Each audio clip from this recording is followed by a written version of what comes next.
the McGannon boys, Seth and Shawn. This is our project. This is the community that we chose. It's Big Flats. They are about 96% white. It's made up of about 7,200 residents and about 3,000 families.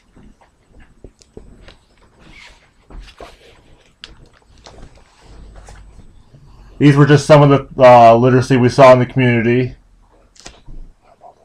We have things that talk about food, like firehouses, a community park. We have a religious symbol, and we have a place where you can go to concerts. These are just some of the places where you can find literacy. They have a Barnes & Noble bookstore.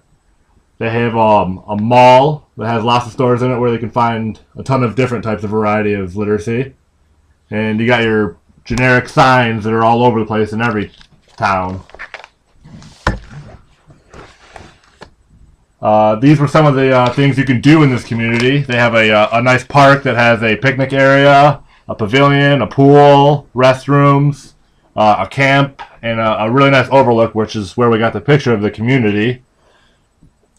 And inside that park, they have a nice thing of literacy about history of the place and why it's there and what types of things you can find in there, such as how many trees, each type of tree is in that park. And they also have the soaring attractions, which is the soaring capital of New York is in Big Flats.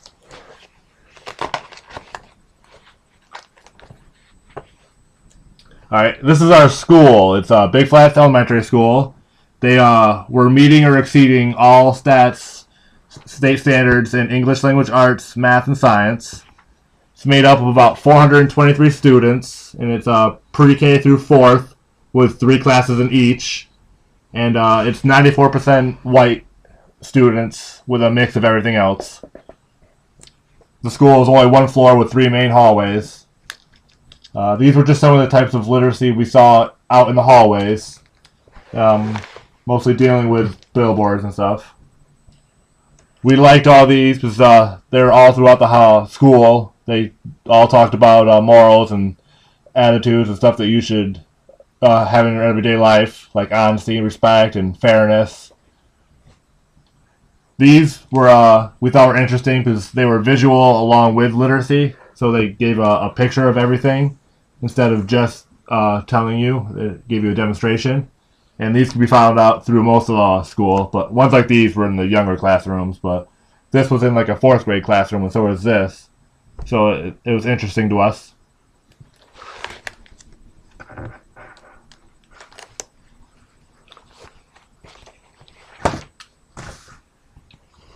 This is some of the types of literacy we found in the classroom. They had stuff, it was pretty interesting. The classroom we took pictures of had its own library with lots of different genres and authors, and it was pretty interesting because each student got to look at things more closely. It also tells us what kind of literacy genres there are, such as fiction and folk tales and poetry, and it gives us some examples.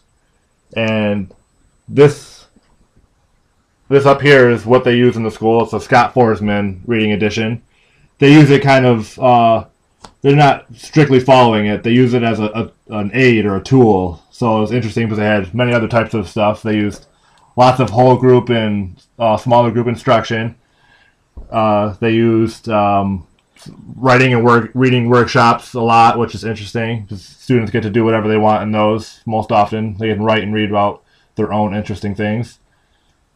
And they also, if they have trouble with the writing, they could use these. This is a writing wheel, and you can spin it, and it allows you to come up with the topic if you can't think of one. They also had cafe, so that was good. And so they just started it. You can see that they haven't filled out the whole board yet, and they're just starting it.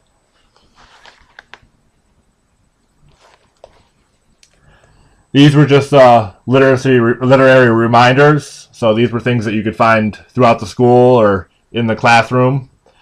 These were things like on their desk. Every student had one of these on their desk, and it tells them what they should be doing at the end of the day. They all had their schedule.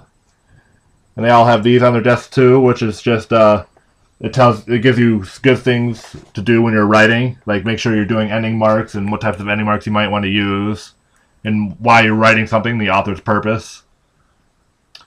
This was just something we found that was school-home connection, and each week they send a different thing home on a Monday. And this week it was inferring, so the parents read the story that's on the other side of this page, and then they flip it over and they use inferring to figure out questions.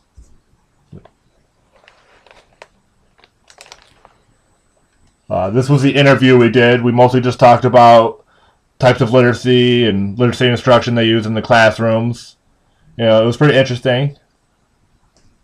And these were just some of the assessments that we found in like the lower grades, where you read this short thing on details about a butterball duck and a swan, and you have to both circle and write answers. It was interesting.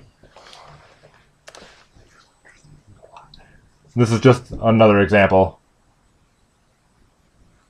And this is our last page, and it's just an example on nouns, teaching nouns.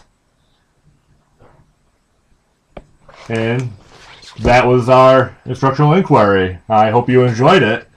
Thank you very much for listening.